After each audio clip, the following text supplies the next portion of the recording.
when I was thinking right on yesterday night, what I would be talking about. And I realized that as a part of the technological university, the technological education is something I must be talking about. What can be done in this university, or for that matter, the state and the nation, and probably have the global reach as well. Education, in general, as we know, is considered to be a stepping stone to climb the social ladder. And one of the reasons that we find that the people are always working, say, going for higher studies, getting the degrees, and particularly the technical education. In India, we are talking about 1.5 million engineers getting graduated every year.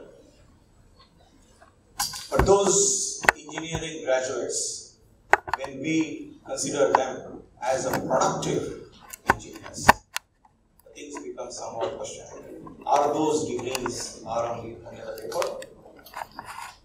Engineers, I was looking at some of the definitions, and there was a debate in the social media a few days ago when the Engineers' Day was celebrated. Who is engineer? An engineer is supposed to be ingenious. As a word, we started from the Latin. And of course, we sometimes today take engineers, someone who deals with creation, someone who can imagine the things what can be done in the future. So engineering education is not now only limited to producing these engineers on the paper. And as an education that we look at it, if the engineers are produced only the papers, are not going to contribute to the generation of the new knowledge or the new creations, then that would not be useful for the general development of the country or the economy. I'm going to talk about my own experiences. How do we really look at the education in general, and how even the students look at their own education. It's a training. It is not simply that you pass an examination and you get a degree certificate and you end up with a very lucrative job. An engineering profession demands as a professional approach to her own education. Something that you can create for the needs of the society. Something which can make you dream about something that you're not seeing. As engineers also have a tendency to bootstrap themselves to something which is concrete, and then start imagining something more. For example, just look at what was there 25 years ago in the technology landscape. We did not have the kind of the mobile phones which you have in your pocket. We used to stand in the queue for years altogether to wait even a landline. We have not heard about the so-called Wi-Fi. Not even the technologies, the .com was not there, no. Today, the changes that we have seen in the technology landscapes are so massive that they are reaching to the lowest level of the state. In fact, technology is a big leveler in the society. Take, for that matter, the telecommunication. Everybody has an access to the mobiles. Very cheap mobiles which are available to you. When we started discussions somewhere about 10 years ago in the same university, I was at that time networking with BATU for improving the research culture. And one of the questions which always came, how to energize, how to inspire young students.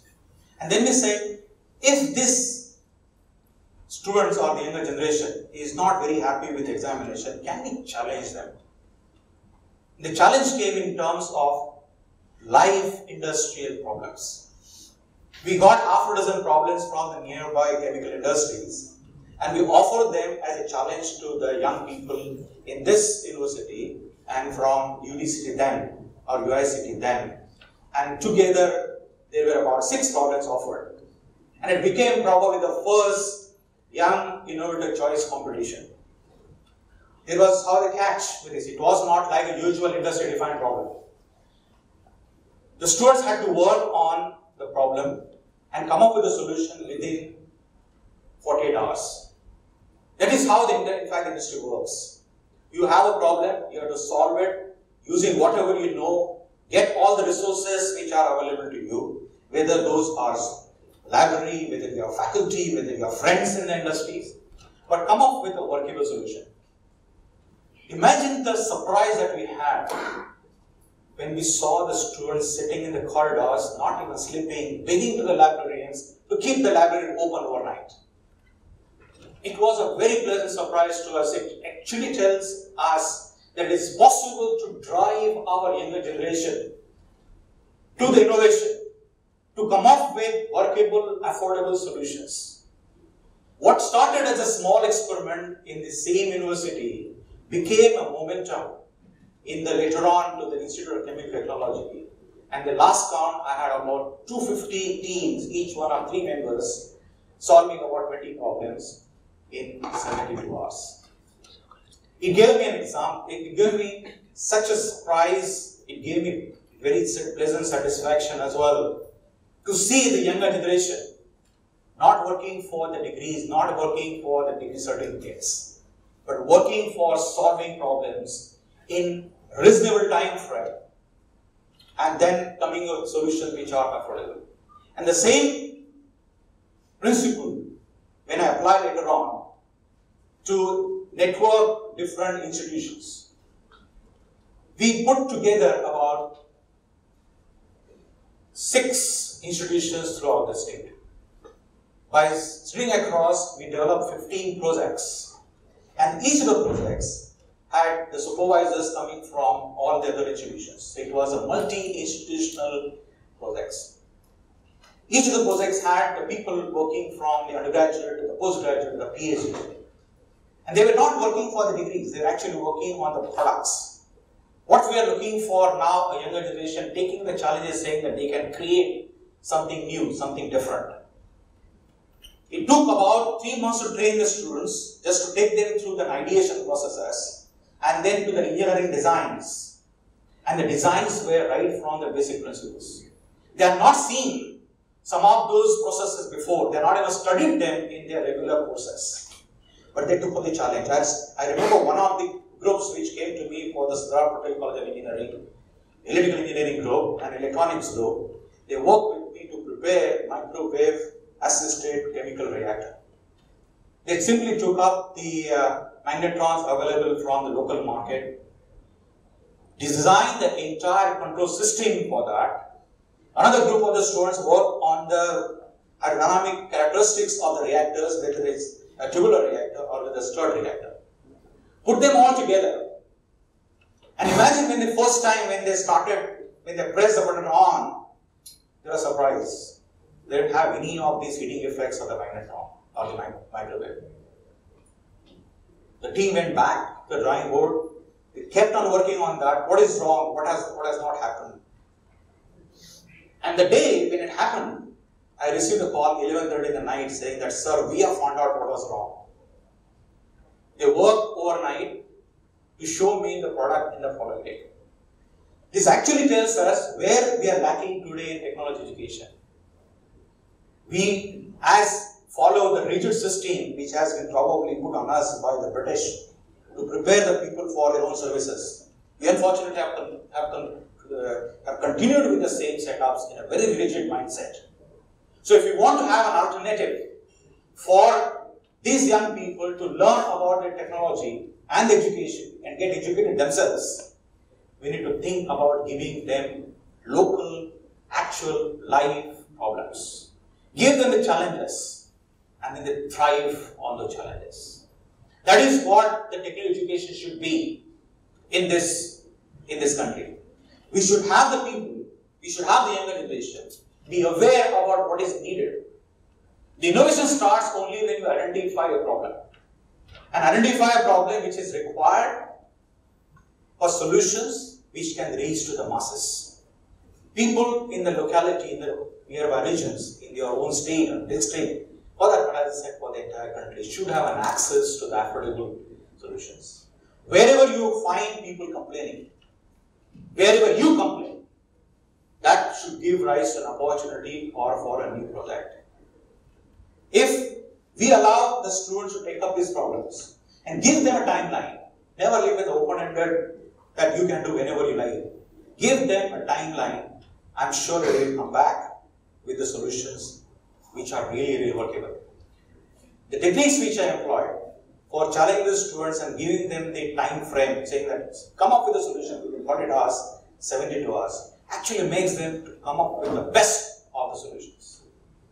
But anything which is best cannot be useful unless it is affordable. The cost of the solution, it cannot be at an exorbitant price. Whether we talk about making the medical stents so that I can bring down the cost of the medical stent from say 60,000, 80,000 to below 10,000 rupees. Can I build water purifiers? Water purifiers which can be available at a cost less than 2,000 rupees. So that each household will be able to afford it. If we cannot have an individual water purifiers in the home, can I have a community water purifiers which can be located at different locations? So those can be accessed by the people who are in need of it.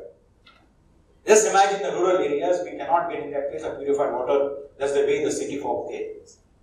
But suppose I can build a small water purifier built simply on the principles that we tried, or rather we have already built as one of these projects I mentioned, based on the carbon nanotubes and the zinc oxide nanoparticles. Just one passage through the system kills up 99.9% of the bacteria.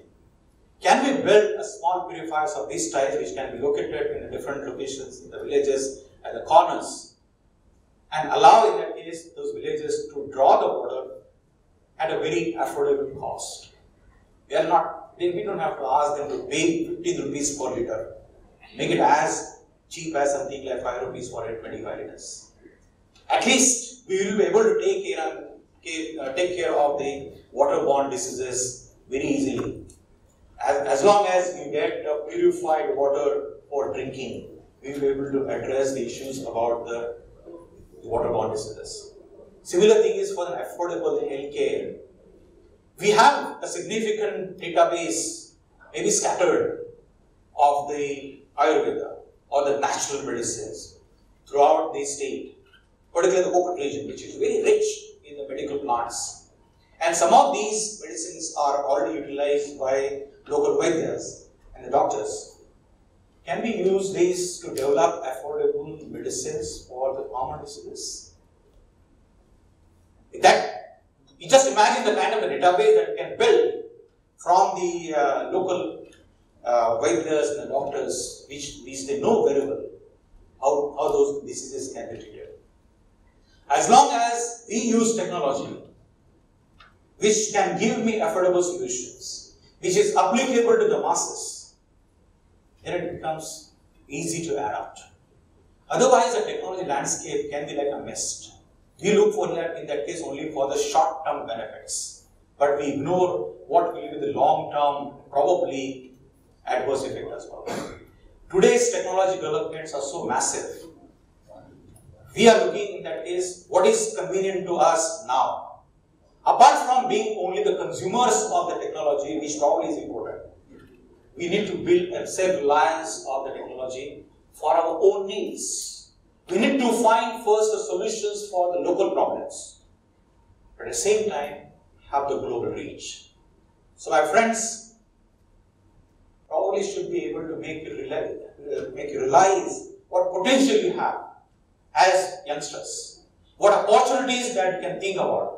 And I gave an example that whenever you look for, or whenever you complain about something, or you hear somebody else complaining about something, look for an opportunity. And an opportunity that you can convert into maybe a project. Maybe tomorrow it can be a business. Maybe you can build your own business around that, and instead of looking for the jobs, you could be actually looking for people who are asking for the jobs. This is the time when the younger people can think, are they going to work only for the degrees on the paper, or are they going to build their own career with their own hands? And in a technological universities, we need to share our thoughts, we need to join our hands, because you cannot have a single person doing everything. Sharing your expertise with with others becomes now necessity. We cannot become experts in all the ways. But we can definitely share our expertise, make it a synergistic combination. And that association what makes you. In fact, I have read Swami Vivekananda's one quote I will give you at the end of my talk. He talked about the drop of the rain. If it drops, if the drop falls on your hand, you can't even drink it. But if it falls in the gutter, you would not like to put your feet into that. But if the drop falls in oyster, it can get converted into a beautiful pearl. It's a very profound message. It tells you, you are meant, or you can be transformed by the association that you have. So select your associations very wisely and convert these associations to become yourself.